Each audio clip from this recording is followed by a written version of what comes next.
on Monday night, Rutgers basketball defeating Columbia 91-64, finishing their non-conference slate at 7-4. Not good enough, but it was just one performance. It was against an Ivy League team, but it was encouraging, especially coming off a 9-day break from that heartbreaking 1-point loss to Princeton. Rutgers looked like a team that had urgency, that was connected, and played together, played with purpose, and that's what you wanted to see. And they did as much as you could hope for in this game. Super efficient on both ends of the floor, 1.3 points per possession. They shot 60% from 2-point range. They dominated inside. They did a very good job against the zone. They had 26 assists on 36 made field goals. A lot of good things in this game. And now things really ramp up with Indiana at Indiana on Thursday. 18 Big Ten games to go now. The next 14, Ken Pom projects Rutgers to lose. Although after this game, they did jump up 11 spots as of this recording. But an hour after the game finished, they're now 72. And Ken Pom, they were 83 coming into the game. They started the season at 64. So in terms of net, I mean, you had to have this win. But now you have 14 consecutive Q1 or Q2 games in front of you. Rutgers can turn its season around, especially these next 4 games at Indiana on Thursday, Monday, Thursday, Monday, the 6th, the 9th, and 13th, Wisconsin, Purdue, and UCLA all at home.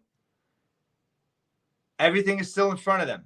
As frustrating as the last 2 months have been, as upsetting to see them lose 4 games in the last minute that were all there for the taking, that would completely turn their resume around right now. This team came in focused and played, I think, its most complete game of the season. Let's get into the nitty-gritty. First of all, Dylan Harper, the first triple-double in 41 years since the great Roy Henson. Just a great performance from him. He sliced and diced the zone. Listen, they're going to play teams that are better athletes. They're going to play teams that are more physical in a zone. But Rutgers showed that they learned and have practiced how to attack a zone. And they did a really good job in this game. And Dylan Harper was just slicing and dicing that zone, was looking to facilitate 12 assists for him, just 1 turnover. But he did it all. 11 rebounds, all of the defensive variety. He was 4 of 7 from behind the arc, 6 of 10 overall, 16 points, 12 assists, 11 rebounds. I mean, he's just as complete a college player as there is right now. And, you know, he slipped on defense. I forget exactly. I think it was late first half. And, yeah, it was late first half. He was on the bench. He, sat on the bench a little bit in the second half. There was some concern there. And then he came out, and Rutgers, I think it was like 8-point lead. And he came out, and all of a sudden, Rutgers was up 16 points. He got 2 layups in a row, 1 off a steal, hit a 3. I mean, he's just unbelievable. We have to appreciate the greatness of Dylan Harper as it's happening. And he is the biggest reason for optimism for this team, because he is just him. And he showed it tonight. But I think his ability to get this team to play together on the offensive end is so critical to their success. And they did so tonight. They did a really good job of swinging the ball, passing the ball, working. They took a lot of threes tonight. Finally, I'm happy about that. That's going to happen against the zone, but they haven't been shooting nearly enough threes. They were just 11 of 34, 32.4%. They were 6 of 15 for 40% in that second half, but they worked to take threes within the flow of the offense. They weren't all great threes, but they did take targeted, strategic threes. Dylan was 4 of 7. Tyson Acuff, good to see, 2 of 5. He got some run in this game, 15 minutes. They got to get him going. He is a huge key for Big Ten play. I've said many times preseason, during the season, they need him as that fourth scorer. They need him as that reliable guy off the bench and get him 8 to 10 points, especially in Big Ten play. He looked for a shot tonight. He was just 2 of 7, but he was 2 of 5 from 3. Did have 3 rebounds, 1 assist, 0 turnovers, plus 14 for him. That was the 4th best on the team. Solid performance. They need that from him. And overall, I thought J. Mike, he played a good game tonight. 11 points, 4 of 8 from the floor, 2 of 5 from 3, 3 rebounds, 7 assists for J. Mike with 0 turnovers. He is a very underrated facilitator. I've said it many times. When he doesn't force things on offense for his own shot. He is really good at finding teammates open and creating scoring opportunities for him. 7 assists, 0 turnovers. Let's see if I can look up for the season now where he's at. Just in terms of his turnover rate, he's 340th nationally with just 11.1%, 17.2 turnover rate. I don't know what his assist to turnover rate is off the top of my head. I have to look it up. But overall, he is a key guy. Listen, Pikel wants to play him. He brings it defensively. You know, he's got that continuity with Ace and Dylan that I think the staff is looking to capitalize on. If he can play within himself on offense, he's going to be a factor. But again, every night it's going to be different. You need different guys to step up. And he stepped up tonight. Credit to him. He played smart. Ace, he looked, to take control of this game early. Rutgers looked to get him shots. I thought they did a good job too, even against his own. They licked Turan. They dominated the glass.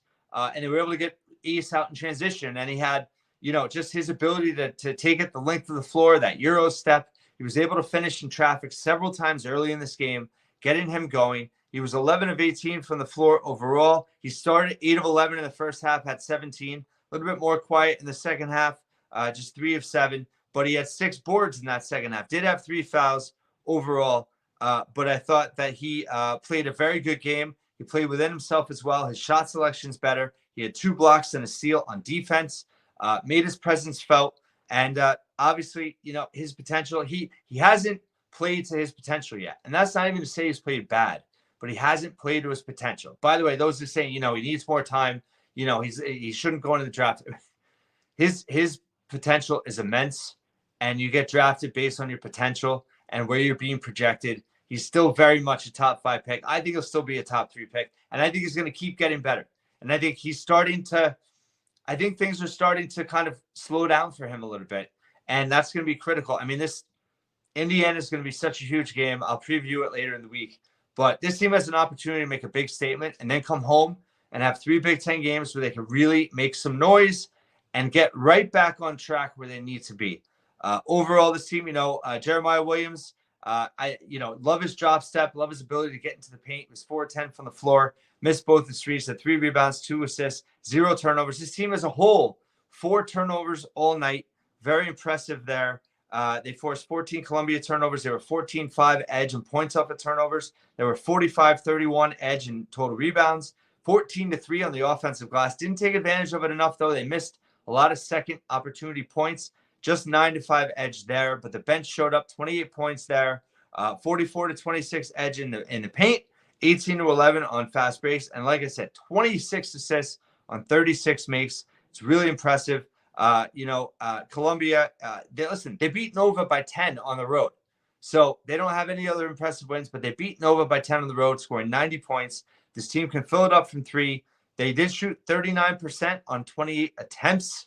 But overall, they shot just 40%. They were 13 of 31 from 2-point range. Not good at all. Kept them off the line. They were just 5 of 6 on the line. Rutgers tonight, 8 of 12 from the line.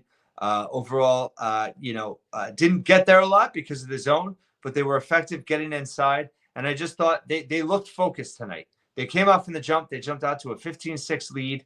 And they looked like a team that, knows what they have to do now. I mean, their backs are against the wall, and we've said it many times before, but Rutgers is at its best when their backs are against the wall.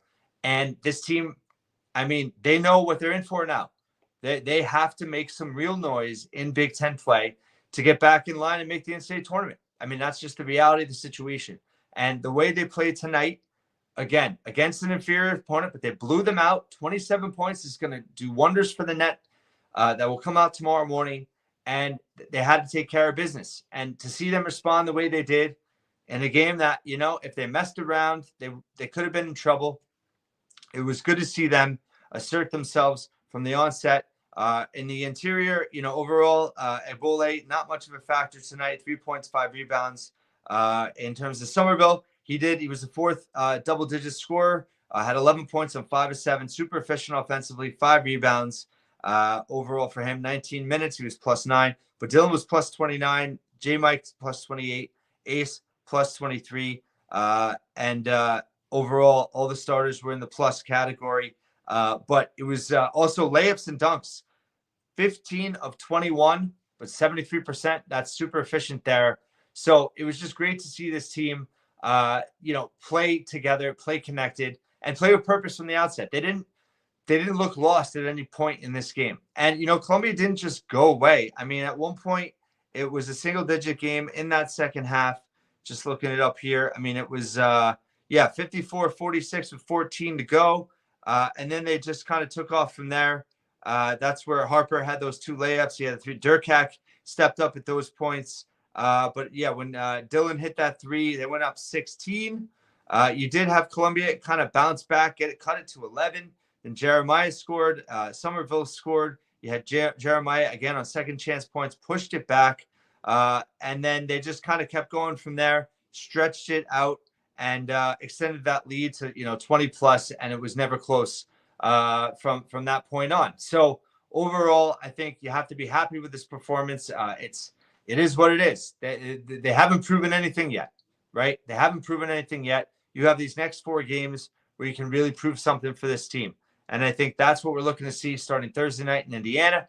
Dylan Harper's going to be amped up for it. Indiana's going to be amped up for it. Indiana played a single-digit game against Winthrop at home yesterday on Sunday. They had a single-digit win at home against Chattanooga. Both those teams, 175-177 to KenPom. I mean, Indiana hasn't proven much either. Now, they have some size. The matchup-wise, I mean, Malik Renew is a problem inside. Obviously, Mbako, Ballo. I mean, they have real size. So how Rutgers is going to defend the interior is going to be critical in that game. We'll get more into that in a day or two. But I think it was just encouraging to see this team clicking a little bit on both ends of the floor. They did play better defense. I hope you continue to see some more pressure here, full court pressure. They didn't show too much defensively, but they played more connected.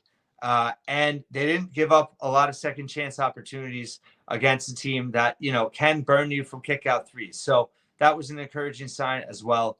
And Rutgers now 72 in KenPom.